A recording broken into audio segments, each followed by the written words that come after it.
Alors bonjour tout le monde, aujourd'hui on va commencer notre étude du chapitre 4. Vous devrez avoir reçu un MIO avec toutes les informations et les documents que vous devriez avoir besoin. Donc on devrait avoir dans le document l'addenda que je vous ai fait parvenir, donc ça va être les évaluations, comment on va procéder jusqu'à la fin de la session. Donc ça cadre un petit peu tout ça, donc ça devrait être officiel à partir de maintenant. Les notes de cours qu'on va suivre aujourd'hui, ainsi que la feuille de formule que vous pourrez vous imprimer si vous voulez vous aider avec ça. C'est sûr que, évidemment, je ne peux pas vraiment contrôler qu'est-ce que vous utilisez pendant vos évaluations, donc c'est libre à vous, mais je vous encourage quand même à vous servir de cette feuille de formule-là pour vous aider à moins fouiller un petit peu dans vos documents et avoir quelque chose un petit peu plus rapide. Donc, aujourd'hui, chapitre 4, la réflexion et la réfraction de la lumière. Donc, je vais commencer par parler un petit peu du spectre électromagnétique. J'en ai fait l'étalement ici, mais avant de commencer ça, j'aimerais qu'on regarde un petit peu c'est quoi une onde électromagnétique. Donc, avant ça, c'est quand même difficile à se visualiser une onde électromagnétique. Donc, je vais commencer par regarder une petite figure qu'il y a dans votre manuel, donc en début de chapitre 4. C'est la représentation d'une onde électromagnétique. Donc, vous voyez bien ce que ça représente ici. Les dessins sont quand même un petit peu difficiles à réaliser et à se figurer dans notre tête. Donc, vous voyez que c'est un champ électrique, donc la ligne que vous voyez en vert, et un champ magnétique, la ligne que vous voyez en bleu, qui oscille les deux de façon perpendiculaire qui se déplace. Donc, on voit que l'oscillation ici du champ électrique se fait en Y, donc verticalement, et donc le vecteur E que vous voyez. Et en même temps, on a une oscillation d'un champ magnétique qui se fait selon l'axe des Z, donc horizontalement. Et à la fois, ces deux ondes-là, qui sont combinées en une seule, vont se déplacer à une vitesse qui est la vitesse de la lumière, donc qui vont se déplacer vers l'axe des X, comme c'est identifié avec la flèche orange sur votre figure. Donc, ce qui est important de réaliser dans ce schéma-là, c'est que peu importe qu'est-ce qu'on va regarder comme onde électromagnétique, c'est toujours ce modèle-là qui va tenir. Donc, peu importe si on parle de micro-ondes, de rayons ultraviolets, de radiation gamma ou de lumière visible, c'est toujours exactement ça. La seule chose qu'on va modifier, ça va être la longueur d'onde. Donc, je rappelle que la longueur d'onde, c'est la longueur d'une oscillation complète. Donc, si je regarde mon dessin ici, dépendamment sur l'écran que vous le regardez, une oscillation complète, donc un sinus complet, correspondrait à une distance d'environ 5 cm. Donc, si j'ai une longueur d'onde d'environ 5 cm, tout ce que je peux faire, c'est étaler ça ou la contracter et ça nous donne des propriétés vraiment différentes de la matière. Donc, on va aller voir ça un peu en détail, qu'est-ce que ça peut changer pour nous, toutes ces valeurs-là. Donc, si on retourne dans notre spectre électromagnétique, donc vous avez quand même l'étalement assez complet des ondes électromagnétiques qu'on connaît. Donc, si on commence avec la gauche, donc j'ai mis des graduations en haut de l'axe en mètres, donc c'est les longueurs d'onde. Donc, le premier titre que j'ai mis, c'est que la longueur d'onde d'une onde électromagnétique change ses caractéristiques. Donc, on a des ondes qui sont quand même extrêmement différentes, malgré que ça reste toujours exactement la même oscillation qu'on a vue tout à l'heure. Donc, peu importe qu'est-ce qu'on regarde dans ces oscillations-là, ça reste ce modèle-là, donc le modèle d'une oscillation d'une onde électrique et magnétique qui vont osciller ensemble de façon perpendiculaire et qui vont se déplacer perpendiculaire à leur oscillation. Donc, on va regarder un petit peu en détail ces caractéristiques-là dans la section 4.2. Donc, c'est ça. La première onde que je vais vous parler, c'est les ondes longues. Les ondes longues, écoutez, c'est un petit peu nébuleux encore d'où ça vient. Les théories les plus fiables qu'on a en ce moment, c'est que c'est un genre d'écho du Big Bang, donc il y a des milliards d'années. C'est des ondes qui sont extrêmement longues, donc on parle de 10 à la 8 mètres, ce qui est comparable environ au diamètre de la Terre, là. Donc c'est gigantesque comme onde. On est bombardé de ces ondes-là à la tonne à tous les instants. Ces ondes-là, vous allez voir, plus on va se déplacer vers la gauche du spectre, donc les ondes qui sont plus longues versus quand on va regarder vers la droite, plus on est à la gauche de ce spectre-là, plus les ondes sont habiles à passer à travers n'importe quoi et moins dangereuses pour nous, donc moins de facilité à interagir avec la matière. Donc, c'est des ondes qui sont vraiment inoffensives, qui nous traversent, qui sont capables de traverser des planètes, des galaxies au complet sans vraiment être influencées. Donc, c'est le cas des ondes longues. Donc, on n'a aucune utilité de ces ondes longues en ce moment-là. C'est juste que si on pointe un radiotélescope dans n'importe quelle direction dans l'univers, on va quand même observer ces ondes longues-là, donc des ondes qui sont extrêmement longues. Mais peu importe qu'est-ce qu'on regarde dans tout ça, je vous rappelle que ça voyage à la vitesse de la lumière et que ça a quand même une onde électrique et une onde magnétique qui oscillent ensemble. Donc, 10 à la 8, les ondes longues. Ensuite, on tombe dans le domaine un petit peu plus utile pour nous, c'est-à-dire les ondes radio, donc autour de 10 mètres de longueur d'onde. Plus les ondes sont longues, comme je vous disais, plus elles ont la facilité à se transmettre loin, mais moins c'est facile d'interagir avec elles. Donc, on va s'en servir des ondes qui n'ont pas besoin de qualité sonore extrême, donc qu'on interagit moins bien avec, mais qu'on a besoin de communiquer loin. Donc, l'aéronautique maritime, donc que ce soit les avions, les bateaux, on a besoin de communiquer avec ces objets-là qui sont extrêmement loin sur la planète. Donc, on va se servir des ondes radio, mais plus à gauche du spectre, donc les ondes vraiment les plus longues. Ensuite, on va tomber au AM, au FM. Ben, si vous avez un chalet, vous savez que la radio AM rentre bien au chalet, la radio FM rentre très mal. Par contre, la qualité audio de la radio FM est beaucoup meilleure. Donc, on est pas mal plus capable de communiquer de l'information là-dedans, donc d'interagir avec des antennes et toutes sortes de trucs. Donc, après ça, on va tomber dans la télé, donc une bande passante encore plus grande, donc beaucoup plus d'informations. Nos réseaux cellulaires, nos réseaux Wi-Fi, ça rentre tout ça. Donc, commence à être à cheval sur les micro-ondes. Donc, les micro-ondes, on parle de 10 à la moins 2, donc de l'ordre du centimètre environ. C'est les mêmes ondes qui font chauffer votre spaghetti, qui contrôlent votre Wi-Fi, qui contrôlent votre cellulaire. C'est surtout une question d'amplitude, donc d'intensité qui va varier. Plus on a une onde qui va être intense, plus elle va être dangereuse pour nous, évidemment. Mais ça reste quand même les mêmes types d'ondes, donc les mêmes longueurs d'onde. Ensuite, on va tomber dans l'infrarouge. L'infrarouge, c'est une lumière qui est encore une fois invisible, mais qui est très près de la lumière rouge. Donc autour de 10 à la moins 5. Écoutez, on voit ça surtout dans la restauration. Parfois, on voit des petites ampoules qui émettent pas beaucoup de lumière qu'on a placées au-dessus des comptoirs à service pour justement réchauffer les trucs en attendant que le serveur vienne le chercher. Donc, souvent, c'est des ampoules infrarouges. Parfois, on les installe dans les salles de bain aussi en sortant de la douche, donc ça peut être intéressant. C'est une lumière qui éclaire pratiquement pas, mais qui va quand même fournir beaucoup de chaleur. C'est ce qui est aussi utilisé dans les caméras thermiques. S'il y en a qui font de la chasse, c'est quelque chose qui peut être utilisé. C'est quand même quelque chose qui va faire une grosse différence de contraste entre les objets froids et les objets chauds. Donc, ça va vraiment détecter la lumière. C'est pas de la lumière, c'est de l'infrarouge, mais qui est vraiment chaude par rapport à ce qui est froid. Donc, les êtres vivants, les animaux, on va dégager beaucoup d'infrarouge versus les plantes, les arbres, pas du tout. Ensuite, ce qui va nous intéresser, nous, c'est vraiment cette micro-section-là. Donc, c'est ce qu'on appelle le spectre visible. Donc, pour 10 à la moins 6 mètres, c'est vraiment uniquement ça qu'on considère comme la lumière. Donc, on se situe entre 700 nanomètres et 400 nanomètres de longueur d'onde. Tout ce qui est à l'extérieur de cette mince plage-là, donc des nanomètres, je vous rappelle que c'est x 10 à la moins 9. Donc, si on est en haut de 400 nanomètres et en bas de 700 nanomètres, on est capable de voir ces couleurs-là.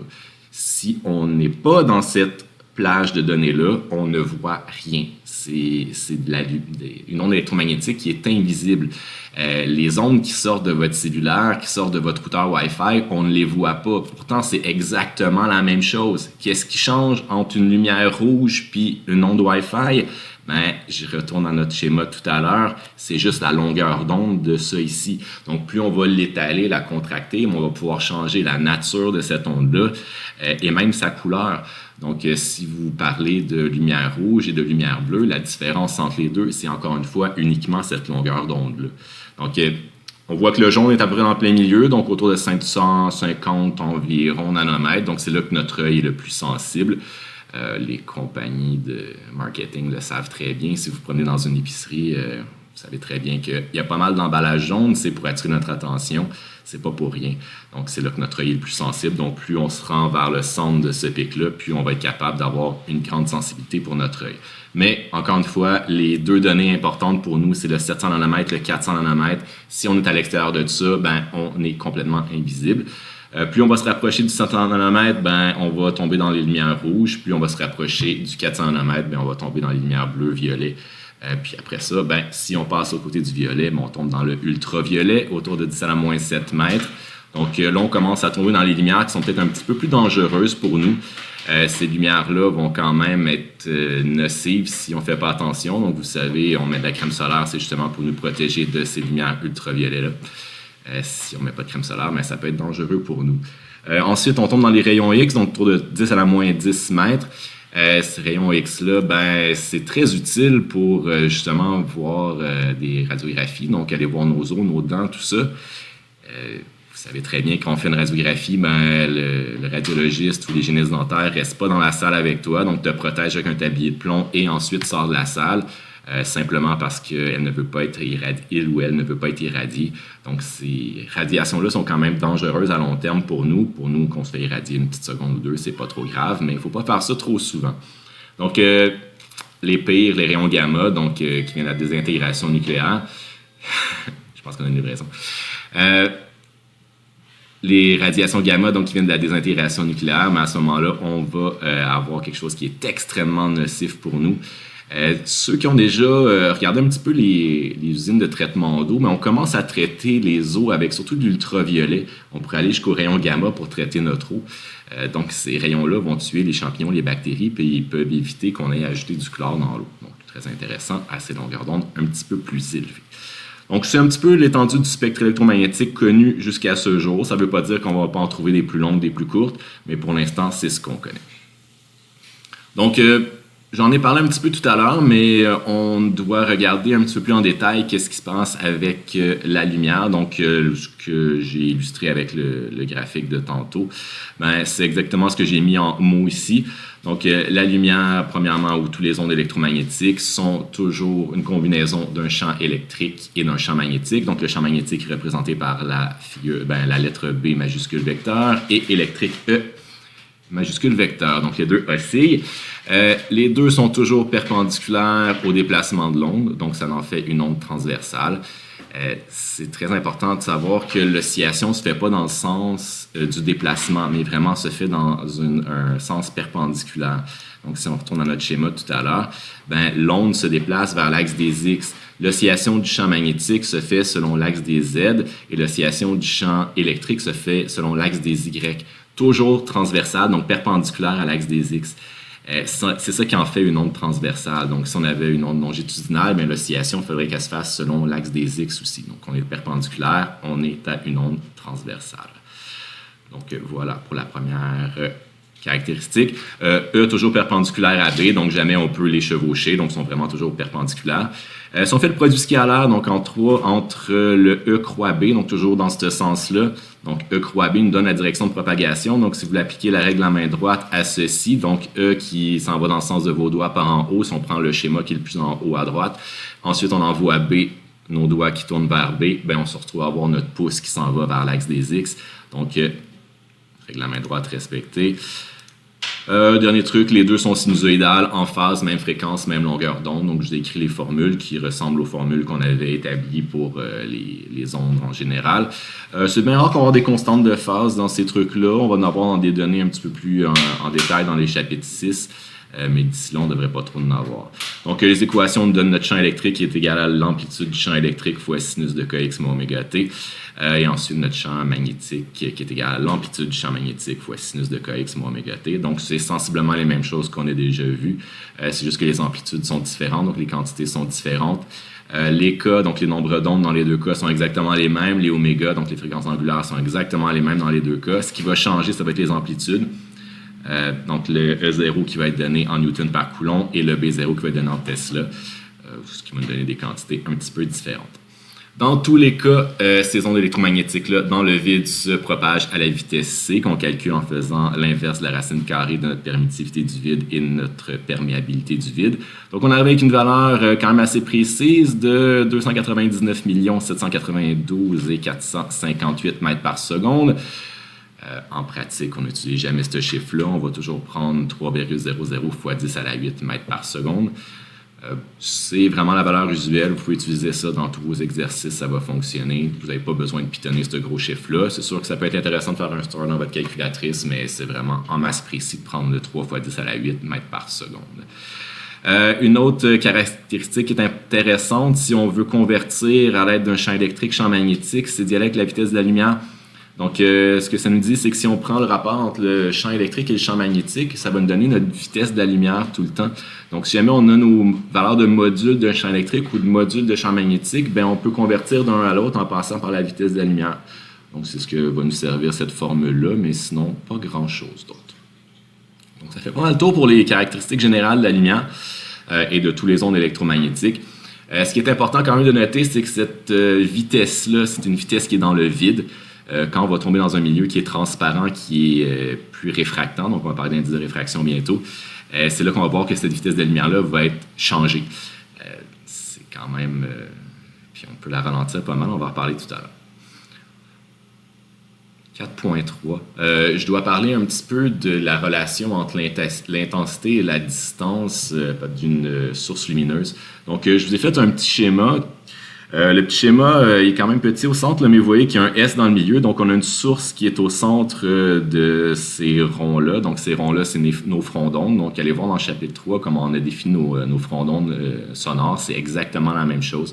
Donc, on va encore faire la même supposition que notre source est isotrope et ponctuelle, donc qui émet dans toutes les directions de façon égale et que c'est un point qui émet cette lumière-là.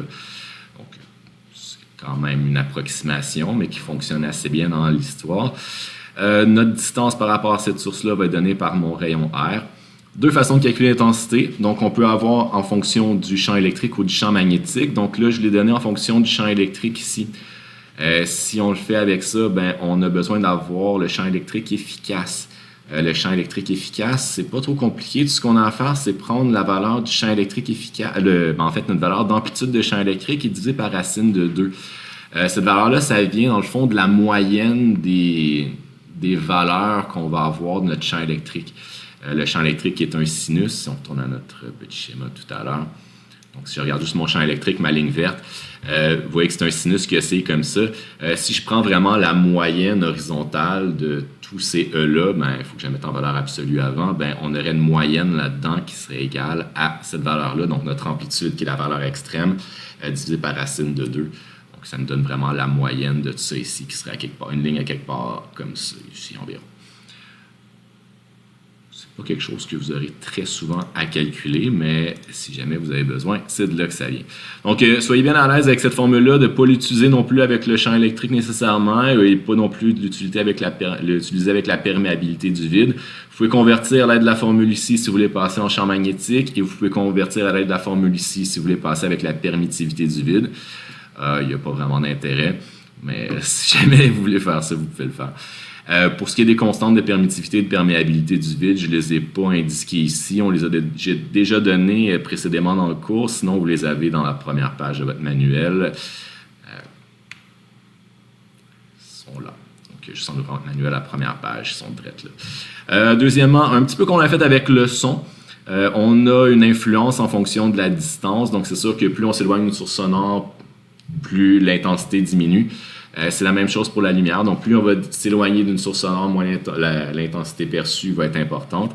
Donc, on prend notre puissance en watts et on divise par 4 pi r carré. Donc, je vous rappelle que ça a rapport avec la surface de cette sphère-là qui va grandir, cette fois-ci, ou pas la vitesse du son, mais bien la vitesse de la lumière.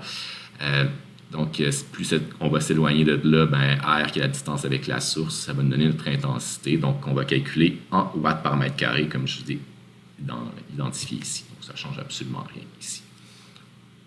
Donc voilà pour les problèmes d'intensité-distance.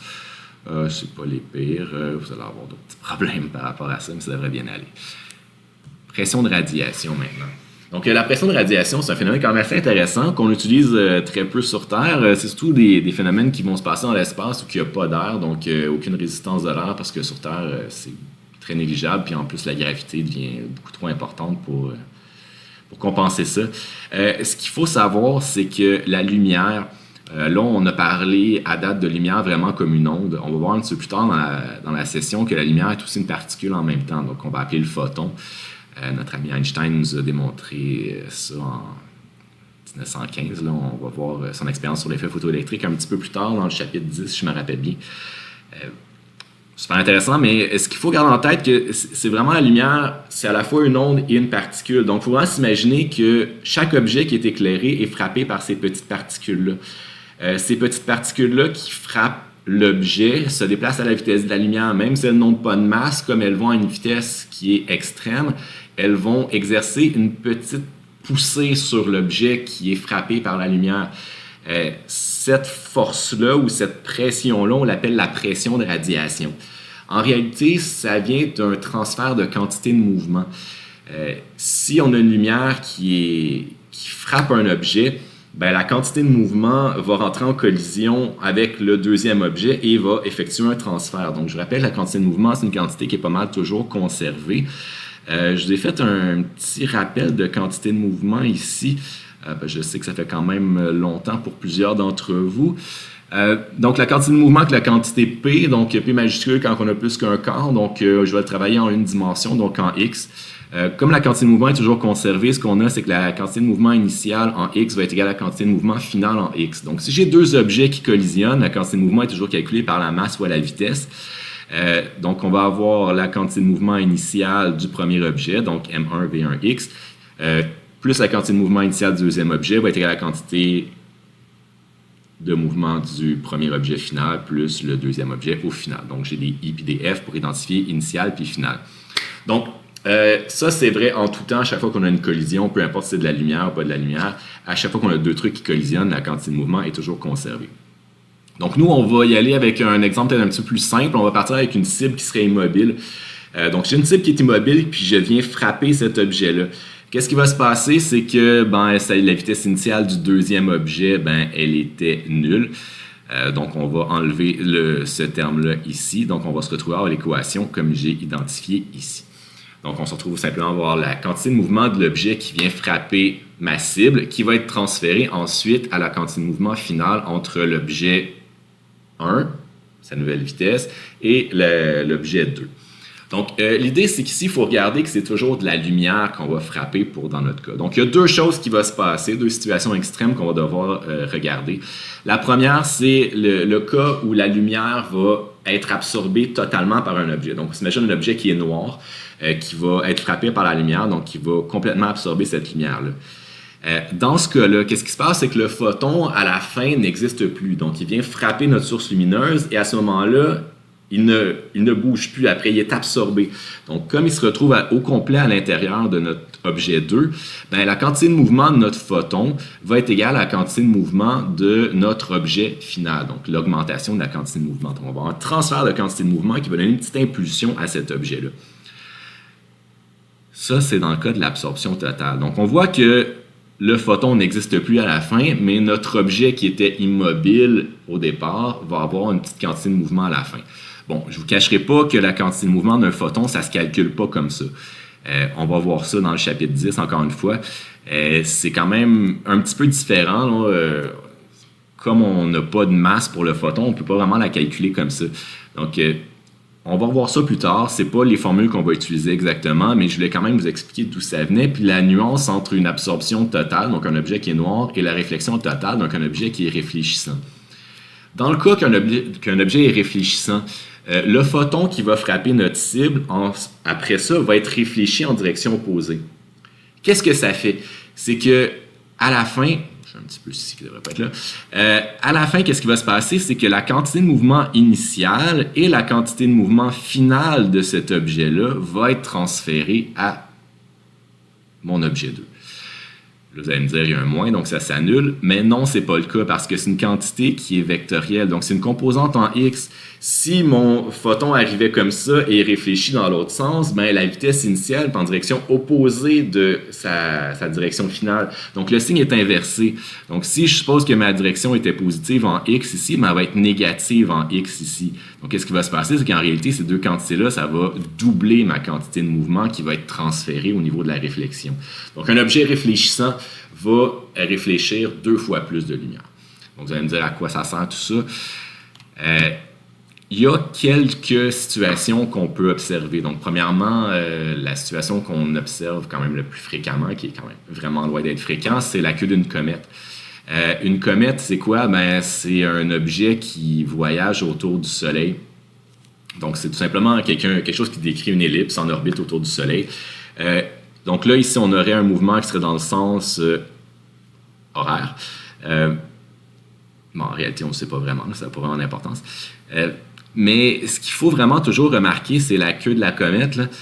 La queue de la comète est toujours dans l'axe entre le Soleil et la comète. Donc, la comète qui est le point bleu à différents endroits sur son orbite.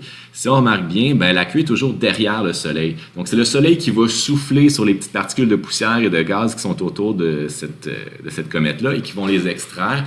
Et c'est ça qu'on observe comme étant la queue de la comète. Peu importe la direction de de mouvement de la comète, la queue n'est jamais derrière. Elle est toujours face au Soleil et derrière elle. Aussi, deuxième chose que je veux qu'on remarque, c'est que les queues des comètes sont plus importantes, donc plus grandes, plus on est proche du Soleil. Si vous regardez les situations, on est loin ici, mais la queue de la comète ici est quand même beaucoup plus petite par rapport à ici. Tandis qu'ici, on n'a même pas mis. Là. Plus on va s'éloigner, plus la gravité va finir par gagner et va ramener toute la poussière sur la comète. Donc, plus on se rapproche, plus cette pression de radiation-là va étirer, si on veut, les petits grains de poussière, donc va les éloigner de la comète, donc va créer une queue qui va être de plus en plus grande. Donc, ça, c'est un exemple. Un autre exemple qui est quand même pas vraiment utilisé aujourd'hui, mais qui est quand même intéressant, c'est les voiles solaires.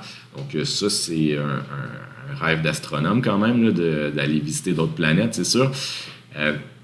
Le moyen le plus réaliste d'avoir du carburant dans l'espace qui ne sera pas épuisé, donc c'est quand même assez vide l'espace, donc essayer de vous trouver de l'essence là-dedans, ça ne sera pas évident, ça serait d'utiliser des voiles. Donc les premiers voyages marins, ça a été fait comme ça, on n'avait pas de carburant, donc on utilisait les voiles avec le vent. On peut faire la même chose avec le soleil.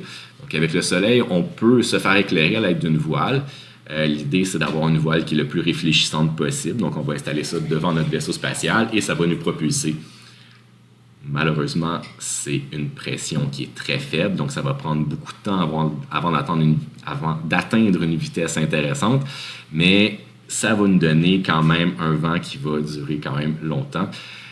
Par contre, rendu à mi-chemin, si on voyage dans 2 étoiles, il faut fermer la voile parce que sinon, on va seulement nous ralentir, ce qui n'est peut-être pas une mauvaise idée si on veut pas arriver trop vite, mais c'est quand même une énergie quand même pratiquement infinie, mais qui diminue évidemment en fonction de la distance. Donc voilà. Pour ce qui est des formules pour les utiliser, donc les 2 premières formules que je vous ai données, je vous dirais que c'est pas les plus intéressantes à utiliser. Pourquoi? Parce qu'il faut utiliser la variation de quantité de mouvement de notre particule, donc ce qui a été perdu, donc la quantité de mouvement de notre photon qui va être collisionné, et comme on ne l'a pas vu encore, c'est plus ou moins applicable, je dirais. Donc, vous pourrez l'utiliser quand on aura terminé notre étude de la quantité de mouvement de nos photons. Mais d'ici là, je vous suggérerais d'utiliser plutôt les 2 dernières formulations. Donc, c'est vraiment ça notre pression de radiation. Donc, c'est le grand PR. Le petit p ici, c'était notre quantité de mouvement, donc la variation de quantité de mouvement, comme j'identifie ici à droite, puis l'énergie qui est donnée à l'objet. Tandis que si on regarde la deuxième formulation, on a notre pression de radiation qui est donnée comme notre intensité divisée par notre vitesse de la lumière. Donc, ça, c'est au cas de l'absorption totale. Il faut prendre cette valeur-là. Et quand on est en réflexion totale, comme j'ai expliqué tout à l'heure, à cause de la réflexion, donc on a 2 fois plus de quantité de mouvement qui est transférée à notre objet, on a 1 fois 2 qui apparaît ici. Donc c'est important de différencier si on est en termes d'absorption ou de réflexion. Souvent les problèmes nous le disent, pas tout le temps, mais il faut quand même l'interpréter sinon se faire une hypothèse. En général, c'est quand même assez facile à voir. C'est une pression. Une pression, c'est donné en pascal ou c'est des newtons par mètre carré. Pour ceux qui ne se rappelleraient pas, j'ai mis la définition de la pression. Donc, une pression, c'est toujours une force divisée par une surface. Donc, F divisé par A, force en newton, surface divisée qui est en mètre carré. Donc, c'est pas mal ça pour la pression et la pression de radiation. Donc, c'est des forces qui sont extrêmement faibles. Donc, quand on va parler de force de radiation, dans le fond, c'est qu'on va isoler le F dans cette formule-là ici. Donc, c'est nous donner notre surface fois notre pression. C'est des forces qui sont extrêmement faibles et ça prend beaucoup de temps avant de faire accélérer un vaisseau spatial. Ça va prendre des années, mais au moins on va être capable de se rendre, tandis que sinon on va manquer de carburant assez rapidement. Faites attention, je vous ai mis des cas en absorption totale ou en réflexion totale. C'est pas vrai que les objets absorbent tout le temps 100% de la lumière ou réfléchissent toujours 100% de la lumière. Dans le fond, on a des fractions qui sont différentes. L'important, c'est d'aller voir c'est quoi le pourcentage de la lumière qui est réfléchie. Si on a absorption totale, ça veut dire qu'on n'a rien qui est réfléchi. Donc, on a 0% qui est réfléchi. Si on a réflexion totale, on a 100% qui est réfléchi. Donc, si vous regardez c'est quoi la proportion qui est réfléchie, on l'ajoute à 1, puis ça nous donne la formule qu'on pourra utiliser dans n'importe quel cas. Donc, un exemple que je vais donner ici. Donc, si la lumière est partiellement réfléchie, on prend 1 plus la fraction de la lumière réfléchie. Donc, si 40% de la lumière est absorbée, ça veut dire quoi? Si 40% est absorbé, ça veut dire que 60% est réfléchi. Si 60% est réfléchi, on n'a pas ni 1 fois I sur C, ni 2 fois I sur C, mais on a 1 plus 60%, donc 1 plus 0,6. Donc, on tombe à 1,6 I sur C pour notre pression de radiation.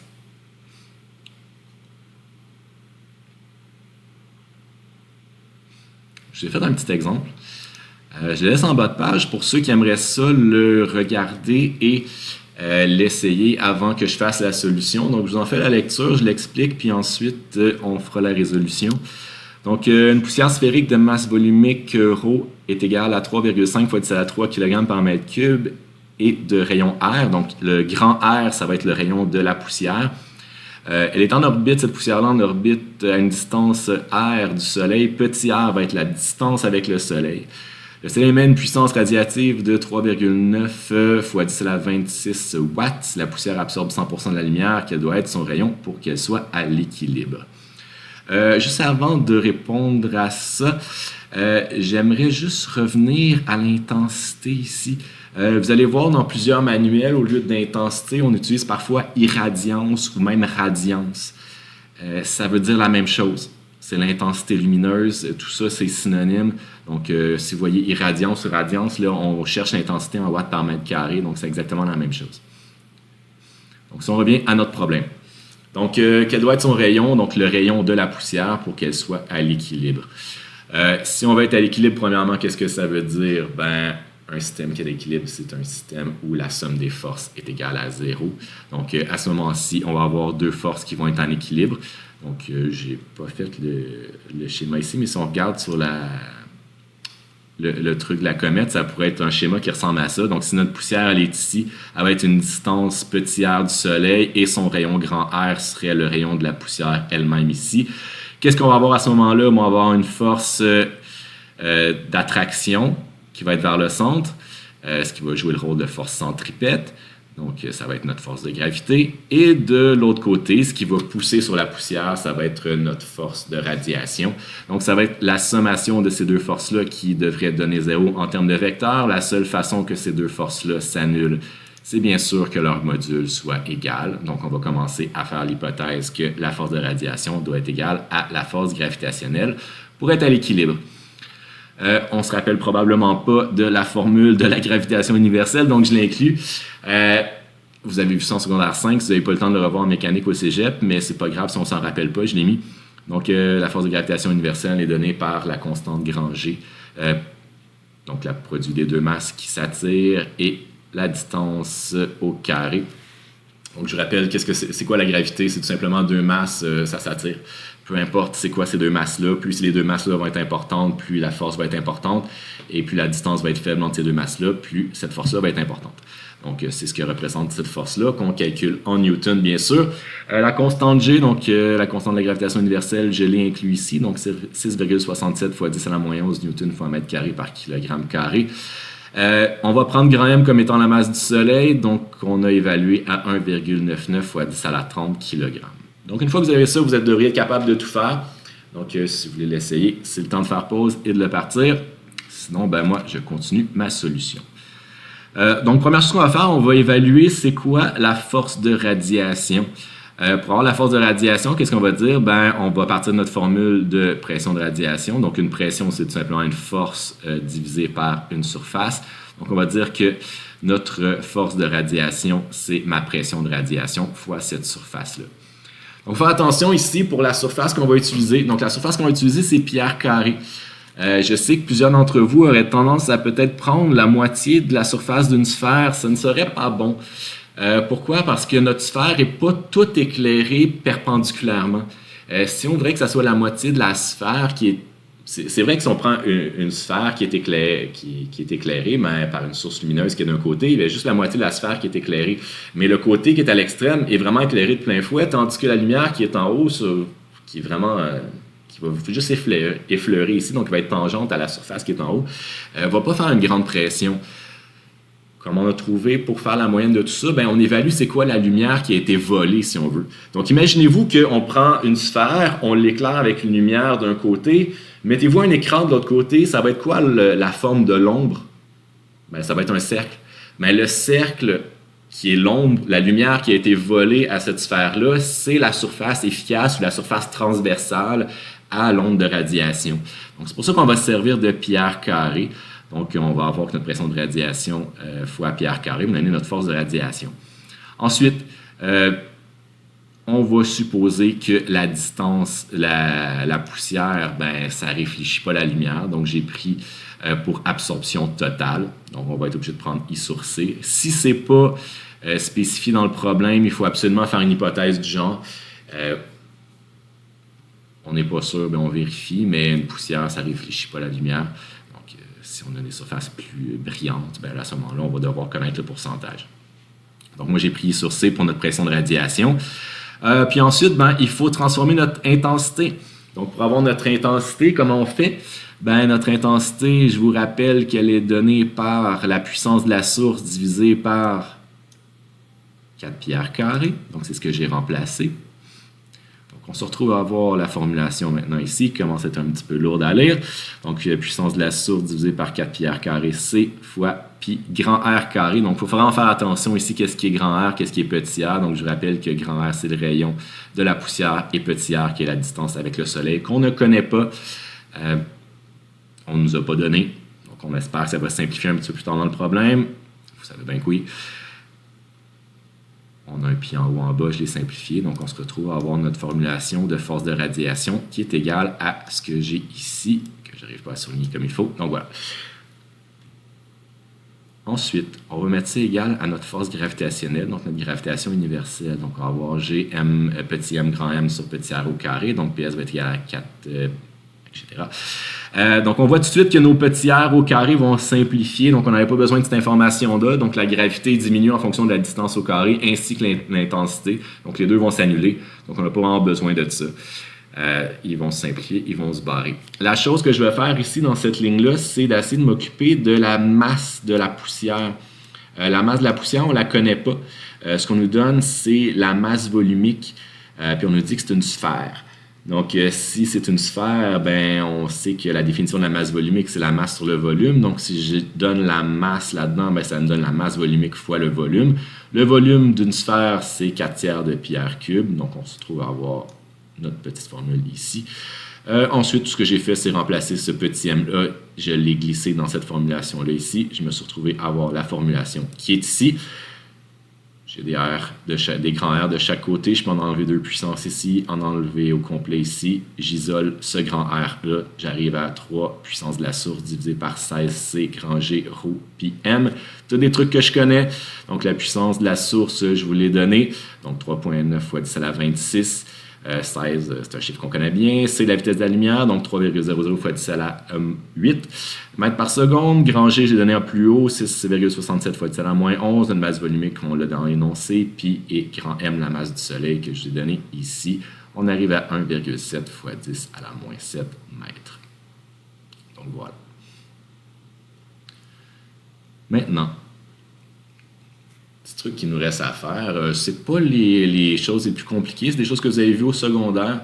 Donc, sur la réflexion, la réfraction de la lumière, donc pour moi, c'est un petit peu de la révision ici, mais quand même, c'est important de passer au travers. Donc, la réflexion et la réfraction de la lumière. J'ai mis plein de petits mots de vocabulaire intégrés là-dedans, donc je vais essayer de tous les expliquer. Première chose qui est importante pour avoir de la réfraction. Donc ça, c'est le principe, si je prends un objet puis je le mets dans l'eau, donc si tu as déjà mis une paille dans un verre d'eau, ben tu t'es déjà rendu compte que la paille, quand tu regardes de côté, elle a l'air un petit peu croche. Plus tu mets ta paille en angle, plus cette cassure-là a l'air importante. Ben, c'est du fait que l'indice de réfraction de l'air et de l'eau n'est pas le même. Donc là, on en a parlé un petit peu tout à l'heure. Ce qui change en réalité, c'est la vitesse de la lumière dans ces deux milieux-là. Donc la lumière est un petit peu paresseuse, elle va essayer de parcourir plus de distance là où c'est plus facile de voyager, donc où elle est capable de voyager plus rapidement, donc dans l'air, dans le vide, là où les indices de réfraction sont les plus faibles. Tandis que dans l'eau, ben, l'indice de réfraction tombe à 1,33. Vous avez en début de chapitre, est-ce que je l'ai encore pas loin? Non, je l'ai perdu. Mais en tout cas, vous avez en début de chapitre quelques indices de réfraction que vous aviez dans votre manuel. Donc, je peux retrouver la page à l'instant si vous me donnez le temps. Vous n'avez pas le choix de toute façon. Vous avez ça à la page 128, donc au tableau 4.1, vous avez quelques indices de réfraction, donc qui vont être utiles pour vous faire plusieurs de vos problèmes. Donc, je vous invite à laisser ça pas loin parce que je vais en reparler tout à l'heure. La jonction entre deux milieux transparents, c'est ce qu'on appelle l'interface. Donc, l'interface, c'est vraiment cette ligne-là imaginaire entre l'eau et l'air. Donc, la surface de l'eau, la surface de ton verre d'eau, la surface de ton bain, la surface de la piscine, c'est ça l'interface. Donc, c'est quand on passe du sec au mouillé, c'est ça. Je vais avoir, là, j'ai supposé que mon rayon arrivait de l'air. Donc, ça, c'est le rayon incident. J'aurais pu avoir mon rayon incident qui part de l'autre côté. Je peux avoir des rayons incidents dans n'importe quelle direction. L'important, c'est de regarder la direction des flèches. Donc là, j'ai un rayon incident. Donc, c'est un rayon qui arrive vers l'interface. À chaque fois que j'ai une interface, je vais toujours avoir, presque toujours, on va avoir quelques petites exceptions, mais je vais pas mal toujours avoir deux rayons. Un premier rayon qui va être transmis à travers de façon croche. Donc, le rayon qu'on va appeler réfracté. Donc là, c'est là on voit que le rayon n'est pas droit ici. C'est cette brisure-là qui est la réfraction. Et j'ai un autre rayon qui va être le rayon qui est réfléchi. Il faut garder en tête que si mon rayon incident a 100% de l'intensité, le rayon réfléchi et le rayon réfracté additionnés ensemble vont avoir 100% d'intensité. On ne peut pas avoir plus de lumière à la fin qu'au début, donc on ne peut pas créer de la lumière avec une interface. On peut juste la diviser. Donc, si j'ai 50% de mon intensité lumineuse qui est réfractée, ça veut dire qu'il y a 50% qui est réfléchi. C'est toujours comme ça. Sinon, c'est important de toujours prendre nos mesures d'angle à partir d'une ligne qui est perpendiculaire. Donc, ma ligne verticale que j'ai dessinée ici, qui s'appelle la normale. Cette normale-là est toujours perpendiculaire à l'interface, donc toujours à angle droit. Il ne faut jamais prendre nos mesures par rapport à l'interface. Peu importe qu'est-ce que vous avez comme données de départ dans votre problème, si on vous dit que l'angle est de temps par rapport à l'interface, donc on vous dit que si l'angle est de 30 degrés par rapport à l'interface, ça ne nous intéresse pas ce 30 degrés-là. Il faut faire 90 moins ça, donc le 60 degrés qui est ici. Donc c'est très important de toujours faire cette conversion-là, sinon on n'arrivera pas à nos bons résultats. Donc, pour le rayon réfléchi, ça ne changera pas grand-chose. Lui est quand même assez évident. Un rayon réfléchi va former un angle avec la normale. Donc, notre rayon incident, va faire un angle avec la normale et va être réfléchi de l'autre côté en faisant un angle réfléchi qui va s'appeler θ1'. Donc, mon angle d'incidence qui s'appelle θ1 et mon angle réfléchi qui s'appelle θ1' sont toujours exactement la même chose. C'est la loi de la réflexion. C'est la plus facile, évidemment, donc il ne faut pas oublier ça, mais c'est toujours exactement la même chose. Là où c'est un petit peu plus compliqué, c'est qu'on veut avoir l'angle réfracté. Donc, on va être obligé d'utiliser la loi de Snell-Descartes. Donc, la loi de Snell-Descartes, je vous l'ai donnée ici. Donc, ça nous dit que N1 sin θ1 est égal à N2 sin θ2. Donc, c'est la loi de la réfraction ou de Snell-Descartes. Donc, il faut regarder l'indice de réfraction de notre premier milieu. Ensuite, regarder c'est quoi l'angle d'incidence par rapport à ce milieu-là, faire le sinus de cet angle-là. Puis après ça nous donne, en fonction de l'indice de réfraction du deuxième milieu, on va avoir l'angle réfracté. Donc, si j'aurais mon θ1 qui est ici, mon N1 serait 1, mon θ1 serait ici, je ne sais pas, environ 45 degrés. Puis j'aurais un θ2 ici de, je ne sais pas, environ 30 degrés. Je ne sais pas si mes données arrivent bien par rapport à mes quantités ici. C'est vraiment juste un schéma comme ça pour qu'on se le visualise bien. Mais c'est quelque chose comme ça qu'on devrait toujours avoir. Le rayon réfracté est toujours plus proche de la normale dans le milieu qui est plus élevé. Donc, si on a un milieu qui est moins élevé à 1, on est toujours plus loin. Même si le rayon incident était dans l'autre sens, donc si j'avais eu un rayon qui serait parti de par en bas, par exemple, donc ma flèche aurait été dans l'autre sens, la seule différence dans mon schéma, ça aurait été que mes flèches auraient toutes été à l'inverse. J'aurais eu mon rayon réfléchi qui aurait été ce côté ici. J'aurais pas eu de rayon, ce rayon réfléchi n'aurait pas existé et mon rayon réfracté aurait été exactement sur cette ligne-là, mais avec la flèche dans l'autre sens. Donc, c'est commutatif. Donc, peu importe si on commence avec N1 d'un côté ou N2 de l'autre, il faut juste avoir N1 puis θ1 du même côté, puis N2 puis θ2 du même côté. Mais on ne devrait pas avoir de problème. Ça peut se permuter assez facilement. Donc, voilà. Je pense que vous connaissez déjà bien cette expression-là. Donc, vous aurez juste à la pratiquer un petit peu. Ces angles-là, en général, on les calcule en degrés. Si vous voulez travailler avec ça en radian, vous pouvez, il n'y a aucun problème, mais je vais vous avouer que c'est sûr que toutes les données de départ, dans tous vos problèmes, vont être données en degrés, donc ça va vous donner un travail supplémentaire pour rien. Et on va vous demander d'afficher vos réponses en degrés aussi. Donc, ça peut être une bonne idée de juste transférer notre calculatrice en degrés et ça devrait bien aller. Voilà, les indices de réfraction, c'est des quantités qui n'ont pas d'unité.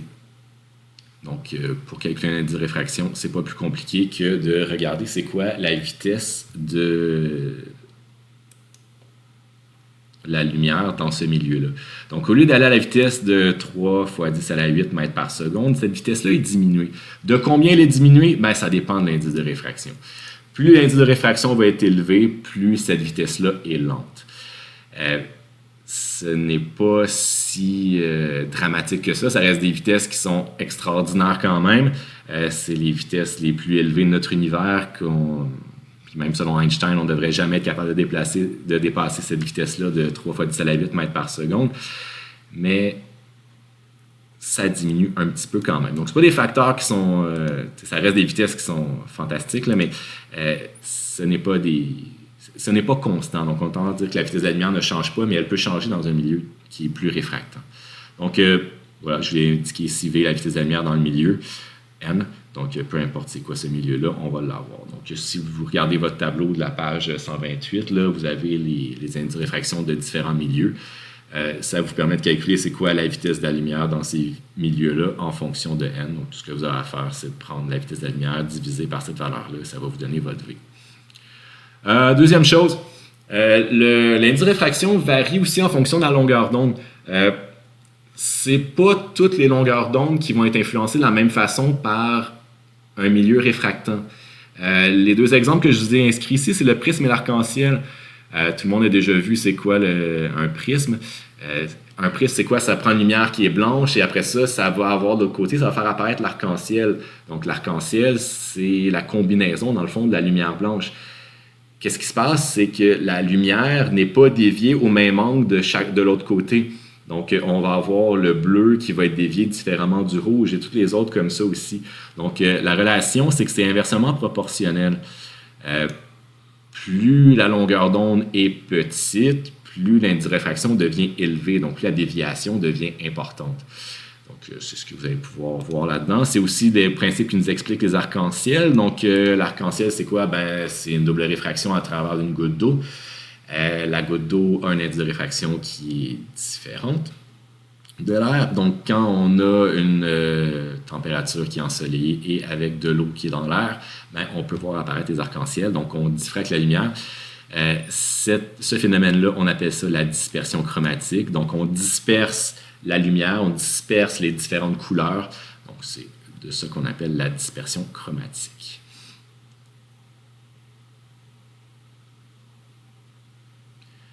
Je vois ici que j'en ai pas parlé dans mes notes, mais je vais le rajouter.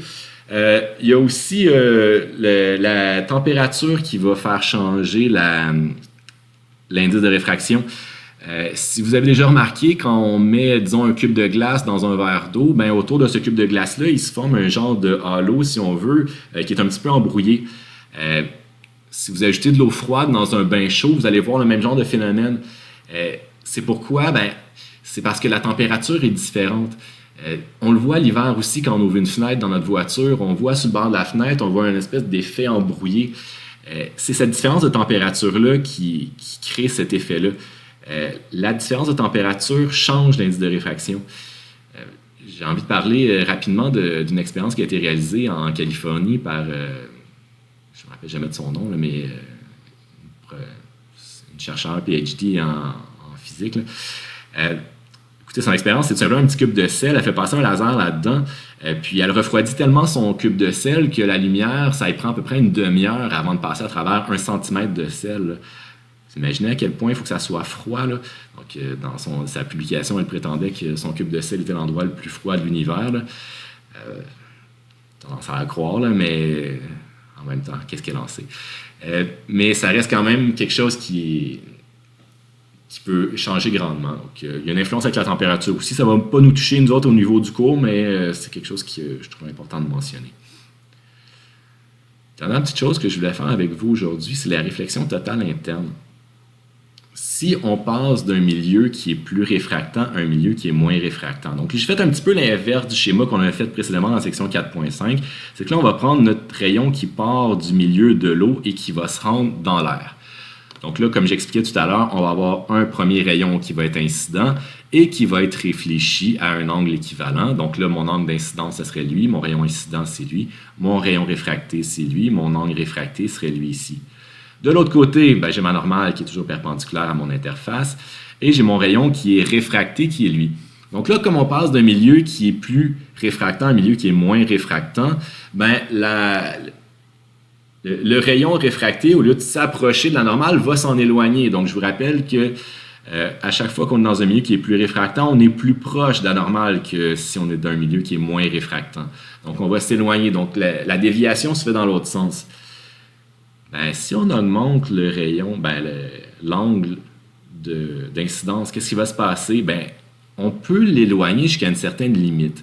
Donc la limite, c'est quoi? C'est quand notre rayon réfracté va être rendu directement sur l'interface, comme j'ai dessiné ici. On a un rayon incident qui va apparaître ici, et mon rayon réfracté est directement sur l'interface. Donc mon rayon réfracté ici est à 90 degrés. À ce moment-là, ce que je vais dire, c'est que l'angle d'incidence ici, donc mon θ1, se trouve à être à θc. θc, c'est ce qu'on appelle l'angle critique. C'est un angle critique qui illustre vraiment une cassure entre les phénomènes standards et les phénomènes qu'on va appeler la réflexion totale interne. Écoutez, si vous avez déjà été sur le bord d'un lac l'été, si vous regardez à vos pieds au bout du quai, vous êtes capable de voir dans l'eau. Mais à mesure que vous éloignez votre regard du bord du quai, vous allez voir de moins en moins. Ça va être de plus en plus difficile de voir dans le fond de l'eau. Puis à un certain moment, vous allez vraiment avoir une brisure qu'on ne voit plus du tout qu'est-ce qui se passe dans le fond du lac. Tout ce que vous allez voir, c'est la réflexion des nuages, des arbres de côté du lac. À partir de ce moment-là, on est en situation de réflexion totale interne. Ça se fait avec un verre d'eau aussi, ça se fait avec n'importe quoi. Donc, vous avez juste à regarder, vous allez voir, vous pouvez regarder, si vous prenez un grand bol d'eau, mettez quelque chose dans le fond, là, vous allez pouvoir regarder au-dessus, vous allez voir dans le fond, mais à mesure que vous allez vous éloigner de ce bol-là, vous ne pourrez plus voir dans le fond, c'est rendu impossible. Tout ce que vous allez voir, c'est la réflexion qui se passe de l'autre côté. Donc ça veut dire quoi? C'est que vos yeux ont dépassé l'angle critique. En fait, l'angle critique se trouve à l'intérieur, mais votre œil est du côté ici, mais le rayon n'est plus capable d'émerger. Donc, si l'angle d'incidence est rendu trop grand, comme ici, donc là, on a un θ1 qui est dépassé de l'angle critique, qu'est-ce qui se passe? C'est que l'angle ne peut même pas émerger directement en parallèle à l'interface, il va plutôt être 100% réfléchi. Donc, on a situation normale, situation critique, donc la barrière entre une situation normale et une situation de réflexion totale interne. Donc là, on se trouve être à l'angle critique. Donc, pour calculer l'angle critique, qu'est-ce qu'on fait? On prend la loi de Snell-Descartes, on met notre angle ici à 90 degrés et on peut trouver l'angle de l'autre côté. Qu'est-ce que ça devrait donner? Une fois qu'on a dépassé cet angle critique-là, si on a un angle d'incidence qui est plus grand que l'angle critique, on se trouve être en situation de réflexion totale interne. Donc, il n'y a aucun rayon qui est réfracté. On a juste des rayons qui sont réfléchis et qui restent à l'intérieur. Donc, ça veut dire quoi? Ça veut dire que les rayons qui sont dans l'eau ne sortent pas de l'eau. Ils vont rester coincés à l'intérieur. Quelques problèmes comme ça, vous allez voir, là, des problèmes de lumière dans une piscine, c'est ça qui va se passer. Si vous allumez une lumière dans le fond d'une piscine, vous ne verrez pas la surface de l'eau complète éclairée. Vous allez voir seulement une espèce de cercle qui va être éclairé. C'est parce qu'au-delà de ce cercle-là, on se trouve en situation de réflexion totale interne. Donc, on est capable de voir un cercle qui va être de rayons dans le fond de ici jusqu'à là. La ligne que je ferai ici, à partir de la base de là jusqu'ici, jusque-là, ça serait mon rayon du cercle qui serait éclairé. Dépasser ça, même si je vois plus loin, donc je grandis mon rayon, il n'y a plus de lumière qui est capable de sortir, donc je ne suis plus capable d'avoir. Donc c'est ça les réflexions totales internes. Deux exemples que je veux vous parler, c'est le diamant et la fibre optique. Donc, on a tendance à penser qu'un diamant, ça vaut cher parce que c'est rare, parce que c'est dur. C'est complètement faux. Il n'y a aucune rareté de diamant. Il y en a en abondance dans le monde. Oui, c'est dur, mais c'est pas ça qui en fait sa valeur principale. Sa valeur principale, pourquoi il y a autant de demandes pour les diamants, c'est que c'est beau, ça brille. Donc, pourquoi est-ce que ça brille un diamant? C'est principalement à cause de sa coupe. Donc un diamant, ça a une coupe qui ressemble un petit peu à ça. C'est pas dans la nature comme ça. Il faut vraiment les tailler là, à l'aide d'une machine, qui est souvent faite à l'aide de diamants aussi. Écoutez, si on retourne voir le tableau de la page 128, là, si vous remarquez, c'est lequel qui est le plus en bas, là? Ben, c'est le diamant. Il est à 2,4. Gardez en tête que plus l'indice de réfraction va être important, plus la déviation se fait de façon importante ici. Donc, ça veut dire quoi? Ça veut dire que la différence entre l'angle d'incidence et l'angle réfracté est de plus en plus importante. Donc, plus je vais avoir un milieu qui va être réfractant ici, plus l'angle critique va être petit. Donc, plus la différence va être petite. Donc, si je prends de l'eau à 1,33, mettons que je suis ici, ben, je prenais le diamant, ben, mon angle critique serait plutôt ici environ, là. Donc, il y aurait un angle critique beaucoup plus petit pour avoir une réflexion totale interne. Donc, qu'est-ce que ça change d'avoir une réflexion totale interne dans un diamant? Ben, c'est que l'idée, pourquoi ça devient aussi brillant un diamant, c'est que la lumière rentre et n'est pas capable de traverser la surface qui est en dessous, qui va être à l'intérieur de notre bague, de notre boucle d'oreille ou peu importe. Elle va être réfléchie et va émerger toujours par la surface qui est en haut. Donc, c'est l'avantage d'avoir des objets qui... Ben, l'avantage. C'est ça qui est intéressant, là, c'est que le diamant va tout ressortir la lumière qu'il a réussi à absorber. Donc, c'est ça qui en fait qui est autant brillant, qui est attrayant à l'œil. Le deuxième que vous voyez qui a l'indice de réfraction le plus élevé sur votre tableau, c'est le zircon, donc qui est souvent le remplacement à bon marché du diamant. Il est beaucoup moins dur, mais au bout de la ligne, la différence n'est quand même pas énorme, mais c'est quand même beaucoup moins brillant. Plus l'angle critique va être petit, plus l'objet va devenir brillant. Donc, c'est ce qui va arriver avec notre diamant, donc qui va avoir une indice de réfraction qui est quand même assez extrême. Mais non, c'est pas si rare que ça, et ça ne devrait pas valoir si cher que ça, selon moi, mais bon, ça, c'est un autre débat. L'autre exemple que je voulais vous montrer, c'est la fibre optique. Donc, une fibre optique, c'est sensiblement un petit peu tout le temps le même procédé. Donc, c'est tout simplement un espèce de petit filament de plastique là, transparent. On envoie un influx lumineux là-dedans, donc des pulsations lumineuses qu'on va envoyer là-dedans, qui vont être codées selon différents systèmes. Et l'avantage de la fibre optique, c'est qu'on va avoir quelque chose qui va être probablement dans un indice de réfraction qui va être relativement élevé, enveloppé d'une gaine protectrice avec un indice de réfraction plus faible et une gaine de protection en général ici qui va être opaque. L'avantage de ça, c'est que le rayon qui va arriver là-dedans va toujours être réfléchi. Même si on réussit à plier la fibre optique, elle va quand même toujours conserver le rayon en intensité équivalente. Donc, ça nous prend un milieu qui est très transparent, évidemment, pour pas qu'il y ait d'absorption du tout, mais ça nous permet d'avoir des transmissions de données qui sont à la vitesse de la lumière et qui sont très, très efficaces. Donc, c'est l'avantage de la fibre optique. Il y a des inconvénients, surtout au niveau des réparations. Là, c'est beaucoup plus facile de souder un fil que de réparer deux petits brins de plastique qu'il faut faire voyager la lumière entre les deux. Puis trouver où a été le bris, quand même un défi pas négligeable, mais c'est quand même très intéressant comme technologie. Donc, c'est les exemples que j'avais à vous donner pour aujourd'hui. Écoutez, ça fait le tour pour moi dans le chapitre 4. Je vais vous mettre les exercices à la suite des notes de cours que je vous envoie. Donc, si vous avez des questions, n'hésitez pas à m'écrire. C'est difficile ces temps-ci de se connecter au courriel du cégep. Donc, si vous voulez m'envoyer des MIO, ça va être plus facile. Je vais vous répondre un peu plus rapidement. Sinon, je vous souhaite une belle préparation et on se revoit sous peu.